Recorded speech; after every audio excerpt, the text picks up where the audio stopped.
जल्दी से बता दो बटरफ्लाई को इंग्लिश में क्या कहते हैं? बटरफ्लाई। इतना आसान सवाल। मैं कोई बच्चा हूँ? इतना आसान सवाल।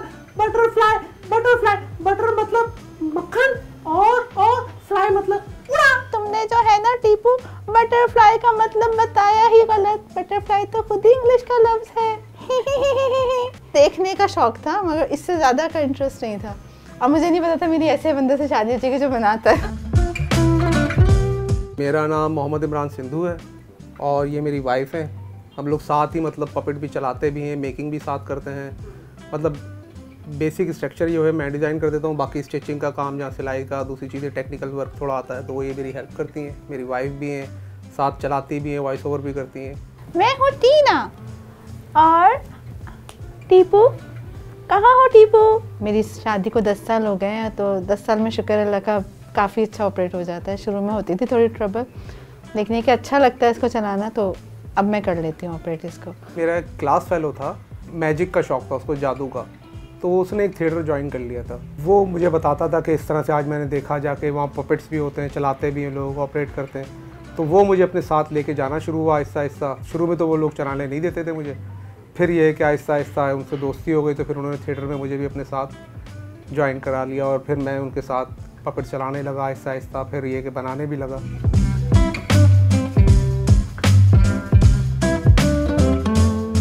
पाकिस्तान में सबसे बड़े पपेट्स जो हैं 27 फीट के हम लोगों ने बनाए थे। डिफरेंट किस्म की जितने टाइप की भी दुनिया में पपेटरी होती है, चाहे जाइंट्स पपेट हों, चाहे स्ट्रिंग पपेट्स हों, रॉड पपेट हैं, ग्लव्स पपेट हैं, ग्लव्स प्लस रॉड जैसे कि ये आपके सामने है, ग्लव्स भी है, रॉड भी है।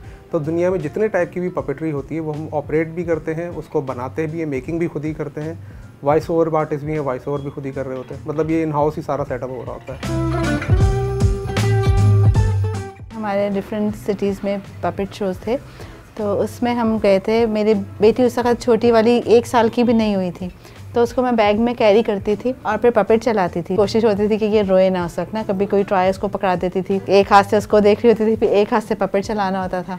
तकरीबन 2 महीने हम लोगों ने ये काम किया होगा। डिफरेंट सिटीज़ गए हैं। मैं बेसिकली सॉफ्टवेयर डेवलपर हूँ तो, लेकिन हमारे कैरियर काउंसलिंग तो है नहीं, तो पता नहीं चलता कि बच्चा आर्टिस्ट है क्या है। जो पढ़ाते थे वालिद साहब हमारे लॉयर थे तो उन्होंने LLB की तरफ डाल दिया, वहाँ पर भी मैं नहीं चला। फिर उन्होंने सॉफ्टवेयर डेवलपमेंट में चला गया तो वहाँ पर सॉफ्टवेयर डेवलपमेंट तो कंप्लीट कर ली मैंने, लेकिन साथ साथ फिर ये थिएटर चलना शुरू हो गया।